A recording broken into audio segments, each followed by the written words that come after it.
जीअं सिंध जी असांजी हक़ परस्त जदोजहद साथियो अॼु असीं हिते सिंध में धारियुनि जे आबादी जे ख़िलाफ़ ऐं सिंध में सुञाणप कार्ड जे ख़िलाफ़ सभु ते हिन सथ में गॾु थिया आहियूं।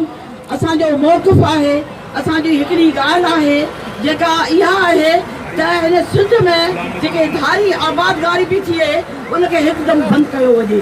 70 सालनि खां वठी हेसि ताईं सिंध ते जेके अज़ाब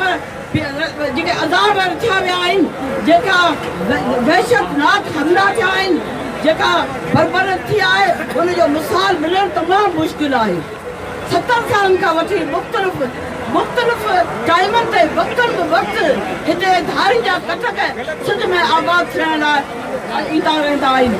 बिरमी, बंगाली, अफ़गानी जिन हिते मंशार जा अॻियां जोड़िया, जिन हिते माफ़ियाऊं जोड़ियूं, जिन सिंध खे तहस नहस कयो, जिन बर्बाद कयो, अॼु उहे वरी बि उनजा अचण जा हिते सांभा थी रहिया आहिनि। हिते वरी बि उन्हनि खे आबाद कई हुकूमत मुनाफ़िक़ जा ॿार ॼार पकोड़े मकायूं करे वरी पंहिंजूं रिठाऊं छोड़े उन्हनि बिरमियुनि, बंगालियुनि, अफ़गानियुनि खे हिते आणणु चाहे पई।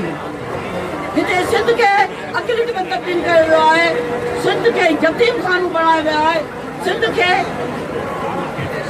खे यतीम खानो बणायो वियो आहे, सिंध खे यतीम खानो बणाए हिते कटकनि जा कटक लाथा विया आहिनि। सिंध जे रोज़गार ते, सिंध जी ज़मीन ते, सिंध जे हर शइ ते, वसीलनि ते धारियुनि जा कब्ज़ा आहिनि। असां पुरज़ोर अपील था करियूं हुकूमत खे त सिंध जो कचो वचो सिंधी आहे, सिंध जो कचो वचो इहा अपील थो करे त हिते धारियुनि जा कटक जेके आहिनि उहे न आंदा वञनि। सिंध लावारिस न आहे, सिंध यतीम न आहे, सिंध नंढड़की न आहे। सिंधियुनि जा होसला हमारे जबर खां मथे आहिनि। सिंधी पंहिंजा हक़ वठी रहंदा, वसीला बचाए रहंदा। सिंध जा सूर, सिंध जा जोधा, सिंध जा बहादुर अवाम, सिंध जा पुट, सिंध जूं धीअरूं पंहिंजे वसीलनि जो बचाव कंदा, पंहिंजे सिंध खे बचाईंदा ऐं हुकूमत पंहिंजे नापाक जेका इरादा आहिनि सिंध दुश्मन क़ुवतनि जा उहे रोके।